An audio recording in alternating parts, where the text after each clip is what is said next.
जय संविधान, जय भीम, महात्मा गांधी की जय, गोडसे मुर्दाबाद। देखिए, दिल्ली के चुनाव संपन्न 5 तारीख को हो गए। इसके रिजल्ट्स 8 तारीख को आ जाएंगे। अब ये इस बात की विश्लेषण और विवेचना हो रही है सारे टीवी चैनल्स पर और यूट्यूब पर। एग्जिट पोल्स आ रहे हैं, विशेषज्ञ अपनी अपनी राय दे रहे हैं, लोग ये गणना कर रहे हैं कि कौन जीतेगा। मेरा ध्यान इस बात पे नहीं है कि कौन जीतेगा। मुझे लग रहा है कि जो जीतेगा और जो हारेगा उसके बाद भारतीय राजनीति का किस प्रकार से परिवर्तन होगा, क्या हो सकता है, इसकी गणना सब कर रहे हैं। भाई देखिए, 3 प्रपोजिशंस हैं। एक प्रपोजिशन यह है कि आम आदमी पार्टी अपने बल पे सरकार बना ले। दूसरा प्रपोजिशन है कि भारतीय जनता पार्टी अपने बल पे सरकार बना ले। तीसरा प्रपोजिशन यह है कि भारतीय जनता पार्टी और आम आदमी पार्टी को पूर्ण बहुमत न मिले और एक हंग असेंबली बन जाए। मान लीजिए 34 सीटें भारतीय जनता पार्टी को और आम आदमी पार्टी को मिलें और 2 सीटें कांग्रेस को मिले। भले एक हाइपोथेसिस है, जस्ट एक कल्पना कर रहा हूं। तो ऐसी स्थिति में यह तीसरी परिस्थिति बनती है। अगर आम आदमी पार्टी को फुल मेजॉरिटी मिल जाती है तो कोई परेशानी की बात नहीं है, वो सरकार चलाएंगे। बल्कि भारतीय जनता पार्टी वाले आम आदमी पार्टी को, कांग्रेस को तोड़ के अपनी सरकार को और मजबूत कर लेंगे, जैसा उन्होंने हर स्टेट में किया है। अगर आम आदमी पार्टी को बिल्कुल रेजर थिन मेजॉरिटी मिलेगी तो भी हो सकता है कि भारतीय जनता पार्टी उनके 4-5 आदमियों को ईडी सीबीआई में बंद करा के, उनसे रिजाइन करा के फिर अपनी सरकार बना ले। और अगर आम आदमी पार्टी को 45 सीटों के आसपास मिल जाए 70 में से, तो शायद भारतीय जनता पार्टी के लिए उतना मुश्किल होगा कि उनको तोड़ के उनकी सरकार को गिरा पाए। लेकिन भारतीय जनता पार्टी अपनी आदत अनुसार ईडी सीबीआई का उपयोग करते हुए जितने बड़े बड़े नेता हैं आम आदमी पार्टी के, चाहे वो अरविंद केजरीवाल हो, मनीष सिसोदिया हो, आतिशी हो, उनको परेशान रखेंगे और ज्यादातर लोग आपको इलेक्शन के बाद हो सकता है जेल में दिखाई पड़े। मैं ऐसी कामना नहीं कर सकता, एक कल्पना कर रहा हूं। अगर हंग असेंबली आई तो ये मानी बात है कि कांग्रेस का वेट बढ़ जाएगा। अगर उनके पास 2 सीटें भी आई तो वो 34 सीटें जो आम आदमी पार्टी और कांग्रेस या भारतीय जनता पार्टी की हैं उनसे ज्यादा महत्वपूर्ण हो जाएंगे। भारतीय जनता पार्टी के साथ तो कांग्रेस के जाने का कोई प्रश्न ही नहीं उठता, क्योंकि जिस दिन Congress as a party Bharatiya Janata party के साथ चली जाएगी तो भारतीय जनता पार्टी के लिए तो परेशानी नहीं, लेकिन कांग्रेस की सहानुभूति पूरे देश में वो खो देगी, जिसको मेरे ख्याल से वो अफोर्ड नहीं कर सकती। तो कांग्रेस तो नहीं जा पाएगी भारतीय जनता पार्टी के पास। अंत में आम आदमी पार्टी को कांग्रेस का गठबंधन होगा। तो ये 3 सिनेरियो हैं जिसके बारे में 8 तारीख को पता चलेगा कि क्या होगा।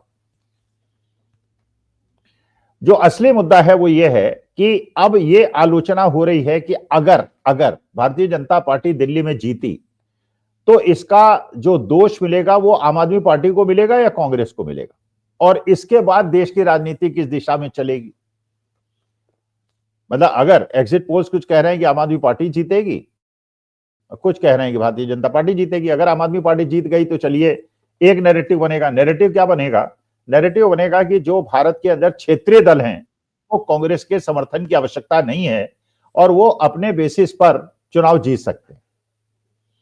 और इसी वजह से शायद अखिलेश यादव ने, उद्धव ठाकरे ने, शरद पवार ने, ममता बनर्जी ने आम आदमी पार्टी का दिल्ली चुनाव में समर्थन किया है। वो शायद ये पॉइंट स्ट्रेस करना चाहते हैं कि क्षेत्रीय दलों को कांग्रेस की उन जगहों पर जरूरत नहीं है जहां कांग्रेस बहुत कमजोर है और क्षेत्रीय दल बहुत मजबूत है।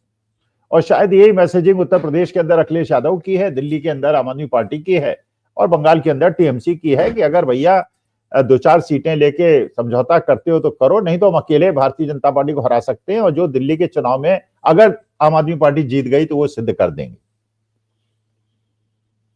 लेकिन अगर भारतीय जनता पार्टी जीत गई तो ये सिनेरियो बनेगा, अगर दिल्ली के अंदर भारतीय जनता पार्टी को क्लियर मेजॉरिटी मिल गई तो क्षेत्रीय दलों को धक्का लगेगा। उनको ये लगेगा कि जिस प्रकार से दिल्ली के चुनावों को कंडक्ट कराया गया है और जिस प्रकार से आम आदमी पार्टी ने स्टैंड लिया, कांग्रेस का भी आलोचना उतनी ही की जितनी भारतीय जनता पार्टी ने की, कांग्रेस ने भी आम आदमी पार्टी भारतीय जनता पार्टी की ही उतनी आलोचना की। तो अगर अपोजिशन वोट्स में डिवीजन होता है और कांग्रेस को क्षेत्रीय दल उपयुक्त स्थान नहीं देते हैं तो क्षेत्रीय दल अकेले बिना कांग्रेस के समर्थन के भारतीय जनता पार्टी का मुकाबला नहीं कर पाएंगे। तो ये सिनेरियो बनेगा। ये तो 8 तारीख को पता चलेगा कि क्या होगा। लेकिन जो मैं देख रहा हूं, जो मुझे लगता है कि ये एक्सपेरिमेंट जरूर किया है क्षेत्रीय दलों ने और आम आदमी पार्टी ने। लेकिन ये बात बिल्कुल सही है कि आम आदमी पार्टी ने कांग्रेस को हराने के लिए, भारतीय जनता पार्टी को न हराने के लिए, जिस प्रकार से गोवा के अंदर चुनाव लड़के कांग्रेस को कमजोर किया, गुजरात के अंदर चुनाव लड़के कांग्रेस को कमजोर किया, हरियाणा में चुनाव लड़के कांग्रेस को कमजोर किया, उससे एक बात तो स्पष्ट हो गई कि अगर क्षेत्रीय दल ये चाहते हैं कांग्रेस को मैसेज देना कि जहां पे तुम मजबूत हो, जैसे गोवा में कांग्रेस मजबूत है, हरियाणा में कांग्रेस मजबूत है, गुजरात में कांग्रेस मजबूत है, इसमें कहीं किसी को कोई डाउट नहीं है, वहां क्षेत्रीय दल कोई नहीं है। लेकिन वहां पे अगर क्षेत्रीय दल इस आधार पे इलेक्शन लड़ने की बात करते हैं कि भाई ये तो हमारा लोकतांत्रिक अधिकार है, तो दिल्ली के अंदर अगर कांग्रेस इलेक्शन लड़ती है अपनी जड़ों को मजबूत करने के लिए, अपने काडर को मजबूत करने के लिए, तो उसमें आपत्ति करने का उनको कौन सा अधिकार है? अच्छा, अगर गुजरात में भारतीय जनता पार्टी जीतती है, गोवा के अंदर जीतती है, हरियाणा के अंदर जीतती है, क्योंकि 10-12 सीटों का नुकसान हो जाता है कांग्रेस को हरियाणा में, वरना आज की तारीख में कांग्रेस की हरियाणा के अंदर सरकार होती। तो दिल्ली के अंदर चुनावों में कौन जीतता है, किसकी सत्ता बनती है, इससे ज्यादा महत्वपूर्ण यह है कि इस चुनाव रिजल्ट के आने के बाद क्षेत्रीय दलों को क्या मैसेज मिलता है, कांग्रेस को क्या मैसेज मिलता है, भारतीय जनता पार्टी को क्या मैसेज मिलता है। क्योंकि देखिए, भारतीय जनता पार्टी का तो हमेशा फायदा तब होता है जब वो क्षेत्रीय दलों को थर्ड कॉन्स्टिट्यूएंट की तरह कांग्रेस और भारतीय जनता पार्टी के अलावा लड़ने के लिए मजबूर करती है। लोकसभा के अंदर अगर इंडिया गठबंधन का थोड़ा रिजल्ट अच्छा रहा और उन्होंने भारतीय जनता पार्टी को क्लियर मेजॉरिटी में आने से रोका, तो उसका कारण था आपसी समझौता और आपसी सामंजस्य। लेकिन अगर दिल्ली के अंदर उससे सबक ना सीखा और उसके बाद लड़के, अब ये बड़ा इंपॉर्टेंट रिजल्ट होगा कि जब 8 तारीख को हमें पता चलेगा कि अगर आम आदमी पार्टी जीत गई तो ठीक है, फिर तो अखिलेश यादव को भी एक मैसेज मिल जाएगा। वैसे वहां पे जो अयोध्या के अंदर जो इलेक्शन रिजल्ट आएगा उससे भी पता चलेगा कि अवधेश प्रसाद जी के बेटे जीतते हैं कि हारते हैं। क्योंकि देखिए, खुला खेल फर्रुखाबादी तो वहां भी हुआ है और दिल्ली के अंदर भी हुआ है, जैसे पहले हरियाणा के अंदर भी हुआ था, हर चुनावों में होता है। चुनाव आयोग अपना काम करता रहता है और जैसे आज अखिलेश यादव अपने समाजवादी पार्टी के सभी सांसदों के साथ एक सफेद चादर लेके आए थे कि हम शव के ऊपर वो करेंगे, चुनाव आयोग के शव पे इसको चढ़ाएंगे, जो इस प्रकार की बातें हुई। और जिस प्रकार से चुनाव आयोग इलेक्शंस को कंडक्ट करा रहा है, क्या इतिहास बना रहा है, टीएन शेषन के एक इतिहास था और एक इतिहास इस प्रकार का बन रहा है। लेकिन ये बात तो मुझे, जो मेरा व्यक्तिगत अपना अनुभव है और जो मेरा समीक्षा है कि आज से 3 साल पहले कांग्रेस बहुत ज्यादा कमजोर थी, राहुल गांधी बहुत ज्यादा इंडिसिसिव थे, वो लग रहा था कि बिल्कुल नॉन सीरियस पॉलिटिशियन हैं और उनके खिलाफ एक बहुत बड़ा आंदोलन और एक प्रकार का प्रचार तंत्र भारतीय जनता पार्टी ने चला के उनकी जो इमेज है उसको खराब किया था। लेकिन पिछले 3 साल के अंदर जिस प्रकार से राहुल गांधी ने पदयात्राएं की, जिस प्रकार से जनता से संपर्क रखा, जिस प्रकार से अपने को कंडक्ट किया, विदेश जाके इंटेलेक्चुअल से मीटिंग की, जिस प्रकार के उनके सोशल मीडिया ने काम किया, तो आज के तारीख में मुझे लगता है कि अगर रीजनल पार्टीज दिल्ली के इलेक्शन के रिजल्ट्स को सही प्रकार से न पढ़ें और उसके बाद अगर क्षेत्रीय दल कांग्रेस को छोटा भाई दिखाकर हावी होने का प्रयास करें, तो मेरे ख्याल से वे भारतीय जनता पार्टी को हराना उनके लिए बहुत ज्यादा मुश्किल हो जाएगा।